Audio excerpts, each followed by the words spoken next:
Hello বন্ধুরা, এর আগেও এসেছিলাম সুদীপ্তদার বাগানে, আবার আজকে সুদীপ্তদার বাগানে এসেছি। তো ডালিম দেখুন, দাদা ধানের চিটে আর ভার্মিতে করেছে।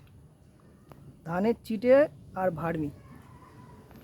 তো ডালিম দাদা বলছে প্রচুর ছিল, তো খেয়ে নিয়েছে। দুটো ডালিম গাছ আছে। এইদিকে দেখুন, এই যে আতা গাছ, দাদা মনে হয় ফাঙ্গিসাইড দাদা স্প্রে করেছেন নাকি? কালকে দাদা ব্লাইটক্স স্প্রে করেছে। গাছের গ্রোথ দেখেছেন? সব ধানের চিটা, বড় গামলা আছে।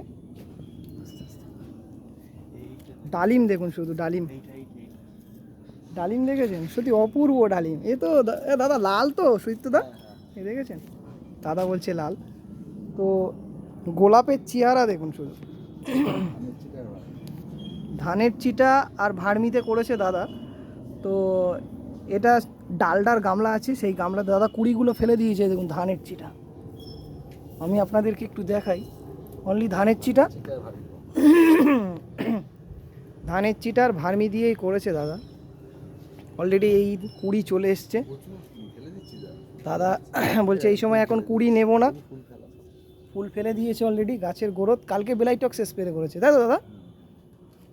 গোলাপ গাছ আপনাদের, আমি সাধারণত ভিডিও করি না, আমার প্রফেশনাল নয় ভিডিও করা, আমি ফার্টিলাইজার নিয়েই ভিডিও করি। তো একটু দাদা জোর করে যে আমার বাগানে আসতে হবে, একটু দেখতে হবে, পরামর্শ দিতে হবে। দাদার বাগানে আজকে এসছি। এখানে প্রচুর কুড়ি এসছে, এই দেখুন, এই যে কুড়ি ভর্তি হয়ে গেছে। দাদা বলছে রোজ কাটা হচ্ছে। এদিকে পেয়ারা গাছ দেখুন, ধানের চিটা আর ভার্মি। এই যে ধানের চিটা আর ভার্মি, আর কিছুই দেয় না দাদা। এর আগে ড্রাগন ফ্রুট আমাকে দেখিয়েছিল, কালকে 27খানা হারভেস্ট করেছে। ওই দেখুন, কালকে বলছে কটা? 27টা। আমি দাদার মুখ দেখাচ্ছি না, দাদা একটু বলো দাদা। 27খানা কালকে ড্রাগন ফল হারভেস্ট করা হয়েছে। আর রোজই মোটামুটি কয়েকদিন পরপরই লোককে দেওয়া হয়। এর মধ্যে টোটাল 5বার হারভেস্ট হয়েছে, টোটাল 5বার করেছি এখন। সুদীপ্তদা আমি একটুখানি তোমার মুখ দেখাবো না, সুদীপ্তদা মুখ দেখাতে চায় না। তো গোলাপে, গোলাপটা যে চিটার মধ্যে বসিয়েছে, এই টেন্ডেন্সিটা কবে থেকে কিভাবে এলো একটু যদি বন্ধুদের সাথে। মার্চ মাসে আমার প্রথম ধানের চিটা আমি নিয়ে আসি, এক জায়গায় পাই অল্প কিছু। সেইখান থেকে আমি চেষ্টা করি একবার একটা গোলাপ আর একটা হচ্ছে জামরুল গাছ, এই কুড়ি ফেলে দিচ্ছি সবই। জামরুল গাছ আর একটা গোলাপকে প্রথমে বসাই, প্রতিস্থাপন করি। তাতে 15 দিনের মধ্যে দেখি রেজাল্ট খুব সুন্দর। দেন নার্সারি থেকে এই গাছটা ফার্স্ট বসানো হয়। এটা 60 টাকার গাছ, মানে একদম রোগা লিকলিকে ছিল ব্রাঞ্চটা, খুবই পাতলা, একটা দুর্বল ব্রাঞ্চ ছিল। এই গোলাপ আর একটা দিয়ে প্রথমে বসানো হয়, তারপরে দেখছি সব গাছই বসিয়েছি। এখন একটা একটা করে সাহস নিয়েছি। সব গাছ আমার ধানের চিটার ভার্মি কম্পোস্ট, সব গাছ অজস্র কুড়ি গাছে আমি রোজ কেটে ফেলি, রোজ মানে প্রতিনিয়ত কুড়ি কাটছি আমি। ওটা হচ্ছে লং মালবেরি। আচ্ছা, লং মালবেরি গাছটা দাদার দেখাবো একটু। অনেক বড় গাছ, অনেক বড় গাছ। ফল টল হয়েছে, ফল ভর্তি আছে। এই দেখুন ফল ভর্তি আছে গাছে। লং মালবেরিতে ফল ভর্তি, যেখানেই হাত দিই সেখানেই ফল। তো এটাও ধানের চিটার ভার্মি কম্পোস্ট, এটাও দাদা করেছে। দেখুন এটা কেটে দিয়েছে। এটা একটা জাম গাছ আছে দাদার, এই জাম গাছটা, এটাও ধানের চিটার ভার্মি। এটাই মনে হয় দাদা কি ফার্স্ট করেছিলেন?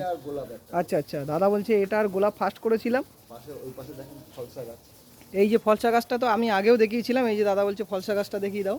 দাদা ভিডিওতে আসছে না, দাদা একটু কি বলবো আর। হ্যাঁ, এদিকেই একটা গাছ আছে, একটা সুন্দর গাছ দাদা কাটিং করে দিয়েছে অলরেডি। এটাও একটা ফলের গাছ, এটা একটা মালবেরি। এটা ছোট ছোট কুড়ি ধরেছে, এই যে অলরেডি। এই দেখুন বন্ধুরা, দেখেছেন? তো আপনাদের ভিডিওটি তুলে ধরলাম, আপনারা একটু কমেন্ট করে করবেন। এইগুলো চন্দ্রমল্লিকা, দাদার চন্দ্রমল্লিকা অলরেডি খুব বাহারে বাহারে উঠেছে।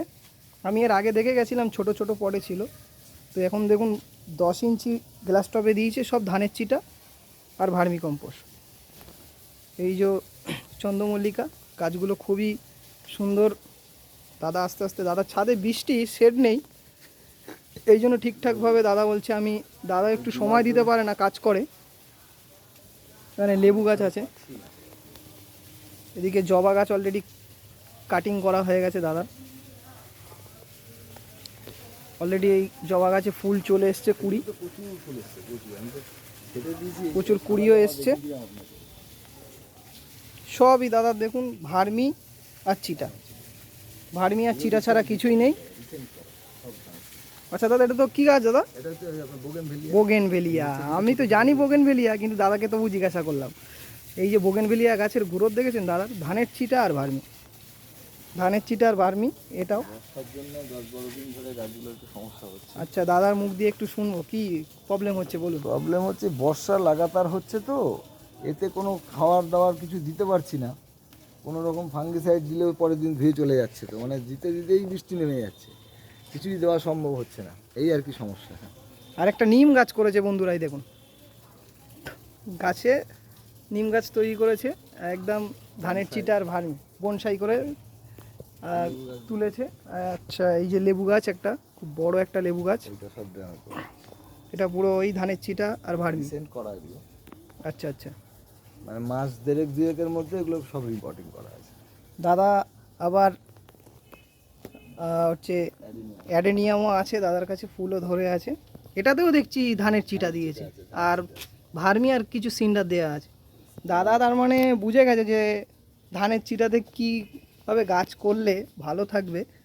এটা দেখুন ধানের চিটা একদম করা হয়নি যখন ছিল না, তখন আসলে মানে যখন এগুলো রিপোর্টিং করা হয় তখন ধানের চিটাটা আমার ছিল না, আর না থাকার জন্য সেটাকে ওই ধানের চিটা অল্প ছিল আর গ্যাস দিয়ে বসিয়ে দিয়েছি, সিন্ডার দিয়ে। সব থেকে বেশি ভালো লেগেছে এই ডালিম গাছটা, ডালিম গাছটা।